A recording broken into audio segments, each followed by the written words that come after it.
Rise up! This is Howard Balzer, and welcome to this Cardinals camp update for the Rise Up See Red podcast, the best hour of Cardinals talk on the web. Well, it's been a few days since I visited with you all audio-wise, so we have some catching up to do, but still mostly it's a look ahead for this Cardinals team that is now starting its fourth week of training camp. We always talk about how camp can move pretty quickly once it gets going, and that's certainly the case here. As, like I said, with camp opening, with the reporting date July 23rd and the first practice the next day, here we are with 3 weeks in the books and not that much time left until this regular season begins. After all, when you look at it from this standpoint, in entering the fourth week, even though the Cardinals listed it as camp breaking last week because there's nothing more at State Farm Stadium, this is still officially part of training camp, as next week will be when the Cardinals return from Indianapolis, which of course is becoming more and more popular around the NFL with teams practicing against each other in advance of a preseason game. And we'll probably continue to see more and more of this. And if the league, whenever that might be, goes to 18 games and 2 preseason games, we'll probably see even more of that. And the reality is, teams feel in some respects they get more out of those practices than in preseason games because it's controlled. You can work on specific things and not be having to deal with what can happen in a game and different situations. You can dictate the situations in these practices. And as long as the teams have respect for each other and the coaches lay down the ground rules and it limits the fighting, they can be very productive. And when I say more and more teams doing it, this week, just this week alone, there are 20 teams in the NFL participating in these joint practices. And there would be even more if the 49ers hadn't called off their practice stint with the Saints because of the number of injuries that San Francisco has. Last week, there were 9 teams involved in these practices. And right away, you're saying, hold it. How can it be an odd number? Well, that's because the Rams actually had practice against 2 teams last week, all in their general area. The Chargers, of course, they share a stadium, and the Cowboys, who have training camp in California. Next week, the final week of preseason games, there will be another 10 teams having practices. So we can see how popular this has become and how it will be even more so. And certainly the teams like it, the coaches like it, because it's going against different guys in a practice setting. And the players are also together in a hotel for several days, which they are during training camp, but it's a little different when you're practicing against each other. Now it's against another team, and I mentioned the respect that coaches have for each other. Of course, Shane Steichen is the head coach of the Colts, and he and Jonathan Gannon were on the same staff in Philadelphia. When Steichen was the offensive coordinator and Gannon was the defensive coordinator. So rest assured, they've had a lot of talks about how they want these practices to go. And where they rank in importance, for example, we've talked about Kyler Murray, James Conner, all these players that probably won't get a snap in a preseason game, but they will participate in these practices. And that's where that can be a big plus also. And what ends up happening with rotations on Saturday night could be determined by what happens in these practices this week in Indianapolis, which, in case anyone is wondering, they will begin at 6 p.m. Eastern Time. That's 3 o'clock here in Arizona. And the first practice scheduled for Wednesday is 2 hours, and the one on Thursday is 1 hour and 20 minutes. And so what will be seen in those will determine, might determine how the game rotation goes against the Colts on Saturday evening. And that could definitely be the case with the 2 quarterbacks. We saw last week that Desmond Ridder got the start, and then Clayton Tune came in the second half. And Tune, let's be honest, as better as he played in that game, he was not only, of course, he was playing with deep backups, but he was also going against the Saints backups. Whereas Ridder, when he was in the game, was with all the backups on the Cardinals offense, but for a good part of that first half going against Saints starters on defense. So that certainly has an impact on those plays. And so it'll be interesting to see what Gannon and offensive coordinator Drew Petzing decide to do in terms of the quarterback rotation for Saturday. Does Tune start the game and then Ritter in the second half? Do they go with the same way it was last week? And what will the Colts be doing on defense? Those are the things we don't know at this point, but they will be things to watch and consider. And another point about this preseason and where it is, as close as we are to the regular season beginning, consider that next week the Cardinals will be back at their Tempe, Arizona practice facility, getting ready for a Sunday game against the Denver Broncos, and on the road, of course. And why do I mention that and emphasize Sunday? Is because in the preseason, Sunday games are rare. In fact, next week, there are 2 games on Thursday in the NFL, 3 on Friday, 8 on Saturday, and 3 on Sunday. And where that really comes into play is that the cutdown day in the NFL this year, where rosters have to go from 90 or 91, whatever the teams have, you go to 53 in one day.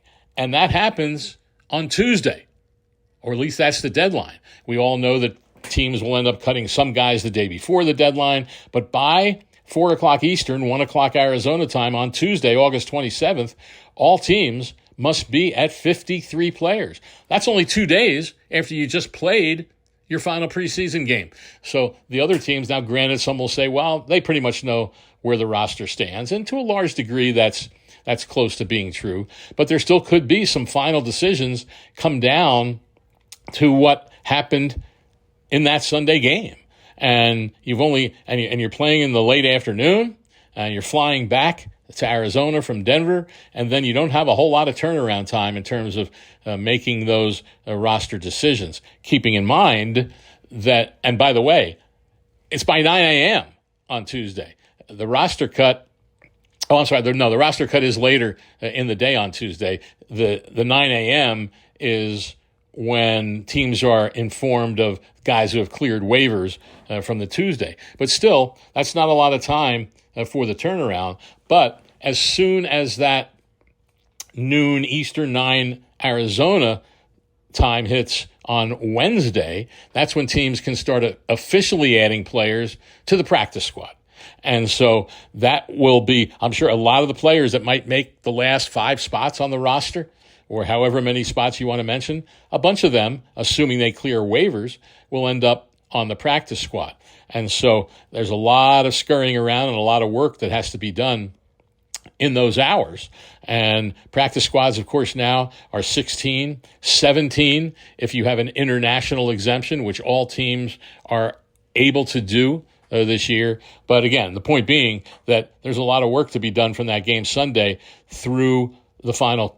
I just violated my own rule. I started to call it the final cut, which we know is not the case in the NFL. There's nothing final, and all it is the roster reduction to 53, because we know by the next day players will be claimed on waivers. One of the biggest mistakes that, especially rookies who are battling for a spot, the biggest mistake they can make is after Tuesday passes and they take a deep breath and say, "Ooh, I made the team." Well, not so fast. I've seen many instances where a team will then pick up guys on waivers, however many it is, and then they're cutting a guy that had made the team the day before. And, of course, last year, I believe, was 4 players that the Cardinals were assigned on waivers after the cut to 53.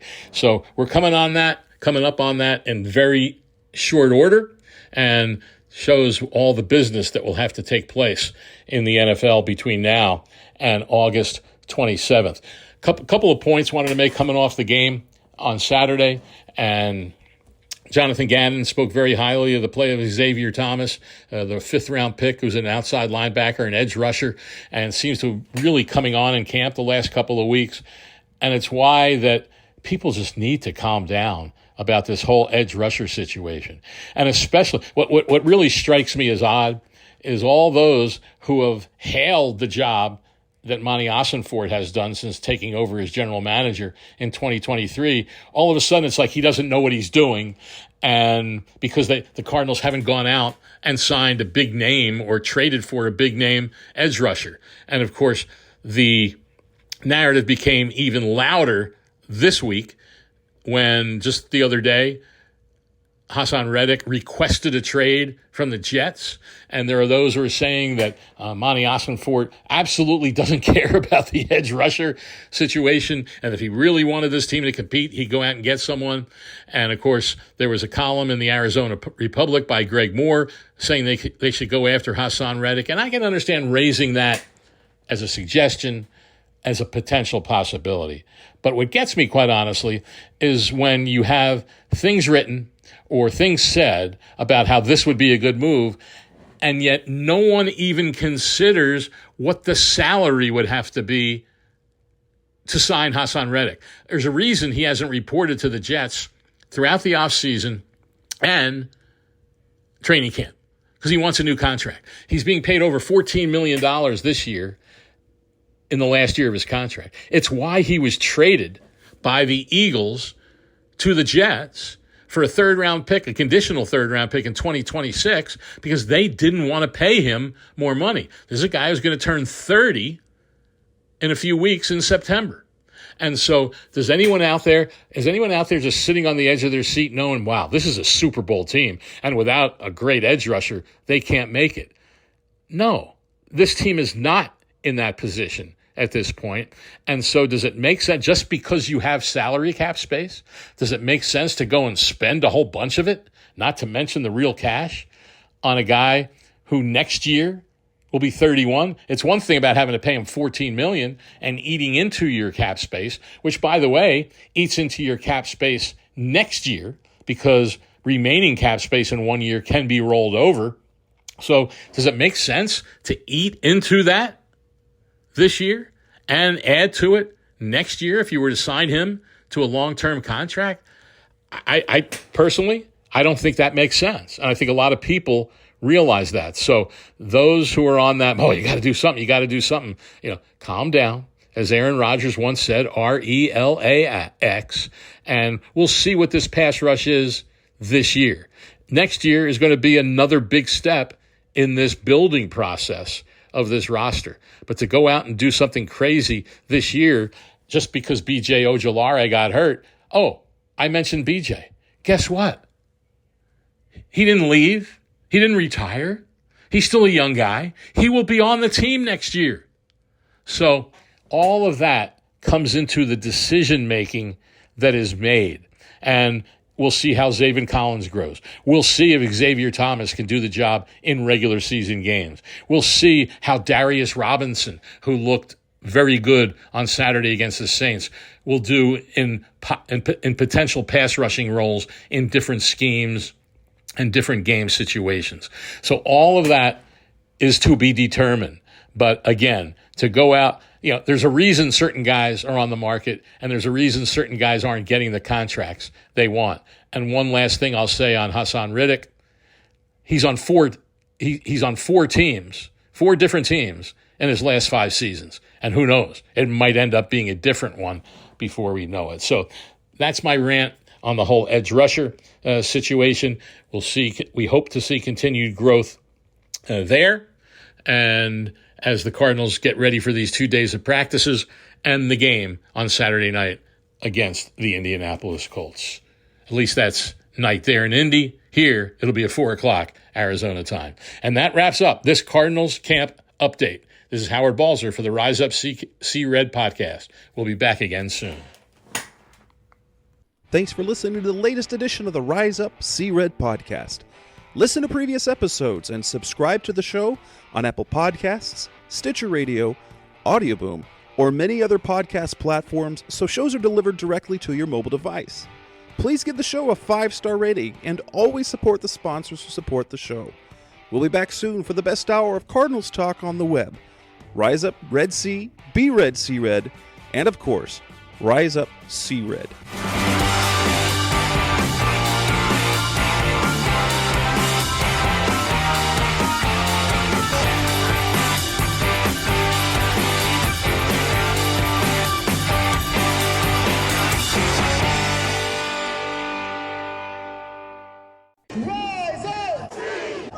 Rise!